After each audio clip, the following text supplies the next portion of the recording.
All right, y'all, welcome back to the channel for another Real Talk episode, another installment of the Real Talks. And today we're going to be talking about whether or not the tactical games is a joke or if it should be taken seriously. But before we get into that topic, if you guys do want to support the channel, the biggest sponsor of the channel is Brownells. So we have our discounts page over at rangedaybro.com. You can find all of our discount codes, all of our affiliate links over there on the discounts page, as well as our loadouts page, which has all of the links to the products that you see on a bunch of the loadouts that you've seen on the channel. So if you guys are interested in any of these setups, check that out. Make sure you subscribe to our email list over there. I'm going to be sending out a daily deals email for all the best deals I could find on the internet whenever I have time to get around to that. It's not quite a daily deal quite yet, but I'm working on it. Also, make sure you follow me on Rumble, follow me on X, follow me on IG. It's also Range Day Bro. And lastly, just like, comment, and subscribe. I know this is going to be a little bit of a hot take, so a lot of you guys may have an opinion or not. And largely what I'm saying is not new news to anybody. It was just my first dipping my toe into the tactical games. I did a local skirmish, which is like a very small version. So by no means am I an expert or have I done multiple events, but I did one event and it was very eye-opening to me because I really had no idea what to expect. I grew up playing sports. I was an athlete my whole life playing football. And so I thought it'd be cool to kind of do this thing. And we're going to talk about that. We're also going to get into the equipment, which largely plays a role in my conclusion about whether it's a joke or not. What equipment did I run, and then also like the war belt setup and things like that. So without further ado, let's just start the discussion right there. So overall, I want to be very clear. Everyone at the tactical games who put it on, all the people who were competing, everyone was super cool. Let's just get that out of the way right now. I have nothing against tactical games, but I do think that your time could be better spent elsewhere as far as like a prepared citizen or taking shooting seriously. I think that it really, I guess the main hot take is that I think the tactical games, just like any other competition in this way, is really the guys who do really well in that, they set up their gear and their kit in a completely unrealistic manner just to game it to win the competition. And that's no different than, you know, a pistol competition, a race gun. There's different categories, obviously, in pistol competitions or PRS matches. That's another thing. Like I shot my gas gun, but the dudes who were shooting their, you know, their competition bolt guns, like every competition has the guys who either, you know, set it up to win the competition, which is most of the people who are competing, or there's the guys who like take their regular kit, the prepared citizen who wants to test their equipment in different scenarios and courses of fire that they don't know about or at unknown ranges. And there's all those advantages, right? But a lot of what I saw from the tactical games, like the majority of it was guys, even the guys who were just starting out, seemed to gear their kit to win or to compete in the tactical games. I know this sounds really silly, but when I'm recommending guys getting out there and training and going to competitions because it's much cheaper than going to a class, I mean that so you can test your gear, that your, you know, your home defense rifle, your everyday carry pistol, whatever it is, right? Your plate carrier, your war belt that you're using if shit hit the fan. That's the kind of idea that I'm coming from, like when you test this equipment.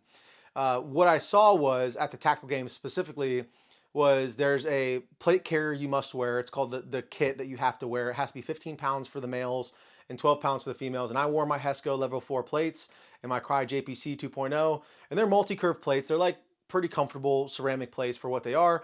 But everyone who was there, who was a competitor, like who took it seriously, who've been there multiple times, they're wearing sandbag plates that like literally almost disappear on you.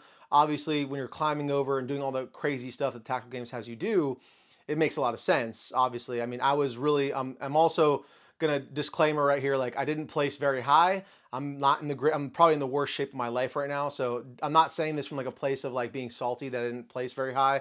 Again, I've been an athlete my whole life, but I've also been a big dude my whole life. So I didn't go in expecting to be like number one, but I did expect there to be, I guess, more of an emphasis on the shooting and like, I don't know. I don't really know what I was expecting, but I want to just disclaimer this with like, yeah, I'm not saying this because I'm salty I didn't place high, but again, we'll talk about it with the gear and stuff too. But everyone who took it seriously, who went there, like has been doing it for a while, they're all having specific kit for that competition to win. And the main point outside of that, because again, you can argue that for any competition, is that no one's running like actual, like their guns are slick, and the way the score is weighed is in my opinion much more skewed towards the physical fitness. And again, I love physical fitness, but I'm not a big like CrossFit guy. It's pretty much, I guess I should have said at the beginning of the video, it's pretty much just CrossFit dudes were sitting around in a circle and they're like, hey, how can we be even cooler or make ourselves look cooler? let's like do CrossFit with guns. And that's literally what it is. And this may not be any surprise to any of you. So again, sorry if I'm like 5 years too late on bringing this to the forefront and talking about it. But I mean, to me, it was just like, okay, this is way less about the shooting and way more about just the physical activity. There was one shooting stage, standalone stage, and there was one physical fitness only stage. Honestly, I feel like that would be a better setup for that type of competition. I get the idea, but a lot of it was just like standing around and waiting as well. We had some really rough conditions out at RPR when we did it. It was like super sloppy wet. So there's mud everywhere. It was a really muddy day. And so there was a lot of like waiting around and your body would just get cold. And for me, I'm not as young as I once was. You're standing around for like 35, 45 minutes waiting for the next stage. And then like you were all warmed and hyped up a Mountain Dew. And now you're just like, oh man, I stretch my back out before I tear something. So it was a lot less shooting than I had hoped. And the shooting that there was all up close. Again, this is one of one match. This is one skirmish I went to.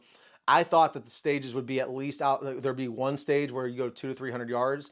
And that wasn't the case. We were shooting at like 50 yards was the furthest target, and it was a steel plate on one stage, that shooting only stage, where you went through a VTAC style barricade, which I guess will just lead me into my next thought, which is the equipment. So I brought my GPR, the 12.5 Super Duty that you see right here, exactly as it sits right here. Again, wanted to test my theory. I thought we were going to be shooting out a lot further again than we actually did, but I wanted to test my theory and actually put my money where my mouth is. And turns out this this gun did fine. It definitely did fine for what we were doing. But the light was a huge problem on that VTAC barricade because, again, you're trying to stuff your rifle into, oh, sorry guys, trying to stuff your rifle into the hole, right? And you have this big old light here, which kept getting me caught up and hanging me up on stuff and just making it really miserable. And so if I went back to actually win the competition, I would get a sandbag plates, that carrier. I'd be running a much different belt setup with completely different, which we'll talk about in a second.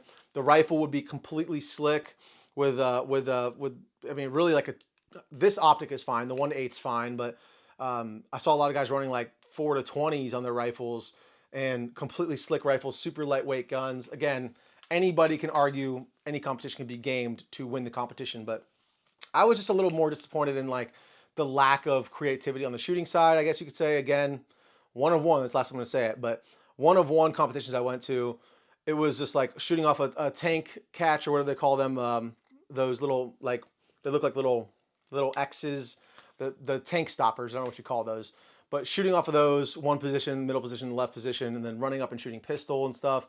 That stage really wasn't the worst with burpees and like jumping over this box. I'm doing a terrible job explaining what this looks like, but essentially it was like, okay, let's see how exhausted we can get you, then get your rifle up. And it's like, great, but you're really not improving as a shooter, in my opinion. Yeah, you're gonna see how the gun wobbles under stress, but you can induce the same amount of stress by doing just doing burpees at the flat range. And I'm also like more biased towards weightlifting than I am towards like CrossFit type stuff. I'm not a big fan of CrossFit type activities. I would rather lift weights. But again, it is a kind of a cool concept, I guess you could say, but I would not do it again until, like, the reason I think it's great is because it gets more people from different backgrounds into the gun space. I mean, like 4 out of the 7 people I talked to at the match, like for a long period of time, told me they used to be like CrossFit athletes. They competed in CrossFit games and then they came over and started shooting just for the tactical game. So that's pretty cool that it got somebody new who was otherwise not into shooting into this shooting sport, and hopefully as a pro Second Amendment person moving forward, that's the coolest part I think about it, honestly, because otherwise that guy may not be into shooting whatsoever. So that's a cool aspect, but largely if you want to improve as a shooter, I think my time and my money and my ammo would have been much better spent elsewhere. I think it's a cool concept for like if you're squared away on your shooting and you work out a lot and you just kind of want to like go have some fun with the boys and like I guess it's not even LARPing. It's like you just want to get a workout with guns. That's kind of what it is. But again, I probably won't go back to one for a long time until I really feel like squared away or like I just have time and money to blow, which I don't anticipate anytime soon. So again, it's nothing against the people who enjoy it. If you enjoy it, who am I to tell you not to enjoy it? It's fun.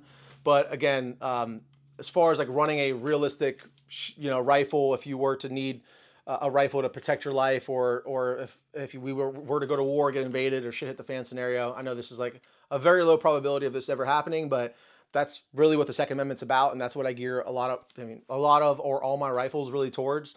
So to just go there and get dunked on by a dude running like a slick JP rifle and like sandbag place, just like, I'm not in the right place. I'm not with the right crew that I want to be with. I want to be more with guys who are training more seriously for shooting, and then you could just work out on your own, which I definitely need to do. So, but anyways, this is the rifle we ran in that competition. It's a 12.5 Super Duty uppers. We've talked about this rifle a little bit on the channel, but real quick, we'll cover it from blast end to ass end. We have the Energetic Armament Ferox on the front. We have a Surefire Scout MD 640 body with the vampire head. So we have IR and white light on this guy. We have the Steiner CQBL Viz and IR laser. Unity, I forget, this is the hot button. I forget what switch this is. I don't think they make this one anymore. Doesn't even say Unity. No, that's all it says.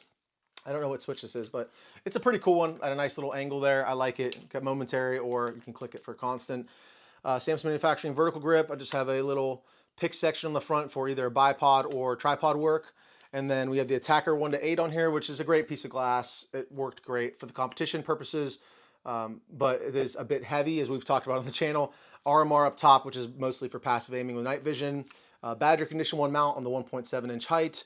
We have an MBUS Pro backup rear for literally no reason. There's no front iron sight, so I just got to take the thing off and move it somewhere else. Mil-spec Daniel Defense lower.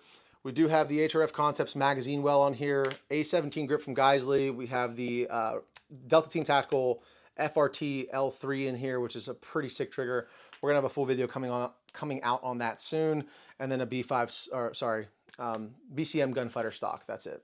So that's pretty much the whole thing. It does have a airborne charging handle and a Geissele BCG in here as well. But again, no problem shooting this thing in the competition besides that barricade. I learned really quickly that the light up front does get in the way quite a bit and get me caught up. This 100 Concepts Light Cap Pro, the ruggedized, was getting caught on crap. It was just really kind of throwing me off my game, I guess you could say.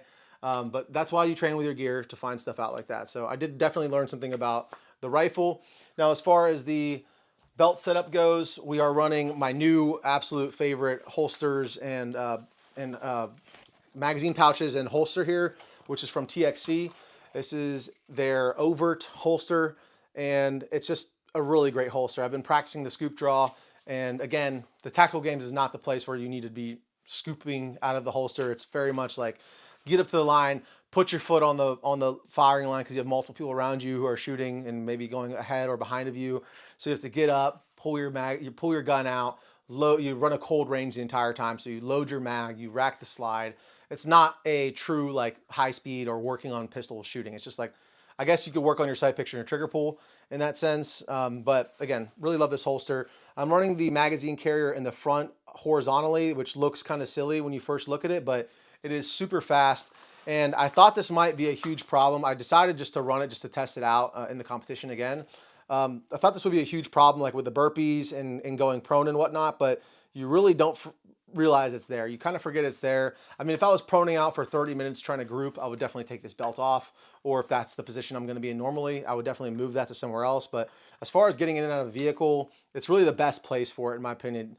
Even with a bigger gut than I usually have, it's not in the way. So I'm a huge fan of that. The guys over at Orion Training Group, Will and Jared and Jason Ransom, all run their stuff like this, and it's a super fast reload for your primary reload magazine. It's really good. Also have 2 pistol mags on the cant over here. What's really cool about these, and you can't see it right now, but what's really cool is that on the back of these, and with, I forget what these are called, the way they clip on to this stuff. Let's see, what's it? I don't have the bag anywhere. Damn, of course not. I forget what it's called, but you guys can look it up real quick. If you go to TXC's website, they sell this stuff. It's a very cool system, and the way the back of the holsters work, you know, let me just take it off. It's going to be way easier to just show you guys than to talk about it for 20 minutes trying to explain it. So if I take this mag out, you can see it. So if you look right inside the mag well, you can kind of see, I don't know if the light is showing it quite as good as it could, but it's pretty much just got like one hole in the middle and then a bunch of like elongated like slots, and so you can really just loosen those screws up and turn it to any degree that you want. So you can get the exact cant that you want on these things. Also, yeah, Blade Tech. That's it. Blade Tech Tech Lock. I know these have probably been out for a long time. I've never used them though, and they're phenomenal. TXC also ships them with these Velcro patches, so you don't lose any Velcro against your inner belt, and it also doesn't allow it to slide around from the on the inside of this Tech Lock clip. So I guess I should just mention this. TXC did send me this holster setup, all the mag pouches, the Tech Lock, and the holster. I did have the belt. I paid for this belt a long time ago, but I also have no affiliate with them. So if you buy these, it doesn't support the channel or anything like that. I just really like this company. I really like the guys who stand behind it and their products. And I put them through some pretty rough abuse, doing all that physical fitness that I usually don't do at the tactical games, and they held up really well, including this one here in the front. So really cool setup. I'll put that one back on later. But yeah, 2 magazine pouches for the pistols in the back, and then 1 more rifle pouch in the back as well. I have it at a slight cant. It's just really easy to grab onto. And then an HRT Tactical dump pouch, which I'm testing this out. I found that it's pretty stiff, and when I was running with like one of the barbells across my back, my mags were just like popping out of it into the deep mud, which I was really trying hard to avoid. And so that was a bit annoying, but overall it's a good little mag dump pouch. It's just, I think it needs to be broken in and like softened up a little bit, but that's pretty much it, guys. I don't really know what else. I mean, the scoring, I guess I'll just explain this real quick. You guys can look this up, so don't quote me on this. But going back to the tactical games and how they score things, they score it based off of like your time, essentially. And every miss on said target for whatever the prescribed hits are is an extra 10-second time penalty, essentially. So if you're supposed to hit 10 shots on this square, and you have the workout, you achieve like XYZ number of points in your workout, then the time is just added to that, and then it's added up, and then you divide it by the number 1 guy's place, and that's how you get percentage. I'm not super well versed on that. I just looked it up a little bit ago just to try to understand it before I came in here and started talking crap. But again, it's just, to me, it was just, do you like CrossFit? Cool. Do you like guns? Cool. All right, let's go do the tactical games. That's really what it is. And so I probably won't go back for some time until I've really like maximized my proficiencies in other things, like just, long range, like literally anything else. But again, if I was convinced by some friends at the last pistol match I shot to go out, one of them didn't even show up because it was wet, and you know who you are if you're watching this. And so I got to give him some shit when I see him. But we definitely got muddy. It was a fun time, but also I just would not recommend doing it again. Unless you're just like, hey, let's go have fun and work out and bring our guns. That's pretty much it, guys. I kind of bummed out because it wasn't cheap. It was like $100, and the furthest we shot was 50 yards, and it was just like, okay, well, I wish I had that time back a little bit. But again, everyone was cool. I wouldn't say it was a complete waste of time. Like, I got to know what it was about. I always wondered. I always thought it was cool. I just never really understood how much of it was just CrossFit and how much of it was actual shooting. So yeah, if I had to do it again, I'd probably go more with like a run and gun next time. That's something I've wanted to get into for a while, and I need to get my cardio up anyway. So I'm going to probably do a run and gun next. And I know that's another competition style that people, game the system and have super lightweight rifles because they're running the entire time with their rifles. But I still feel like that would be more realistic, I guess you could say, for shit hit the fan or prepared citizen scenario. But let me know what you guys think down in the comments. Do you think I'm completely wrong? You think I'm just, salty that I didn't place very high? I think I came in like 32 out of 50 or something like that. I can't remember. It was pretty low. It was pretty bad. But also in the first stage, I shot the completely wrong target. There was a target right next to me. I got up to the tank trap. I think, yeah, there we go. Tank trap is what it's called. Got up to the tank trap, got on the right post, but then I just went in on my optic and ended up shooting at the target to the left of me and gave that guy all my points. So I probably would have placed much higher because I wasn't that far behind other people if I had just shot the right target, because all those were stacked in that triangle, especially with the 1 to 8. But I guess that's an argument for having too high of a magnification. I mean, I think I was on like a 5 or 5.5x. So it was more so just like I'm gassed and I get up and I'm like, oh, am I good to go? Like, you pick your gun up off the ground from the box, you load it, you load your mag, and then you get on glass and you're like, all right, I see the target, and it wasn't mine. So I guess that was me just being stupid. Little blip in the brain. I guess that's the point, maybe, of being exhausted and seeing how well you perform under pressure in that sense. But I don't know. Let me know what you guys think down below. I largely had a good time. Not trying to talk trash or start drama.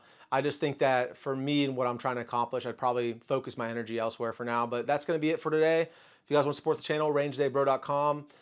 You can check out our affiliates page, our loadouts page over there. Sign up for our email list, and then Rumble, X, like, comment, subscribe. Thanks, guys. Love you. Take care.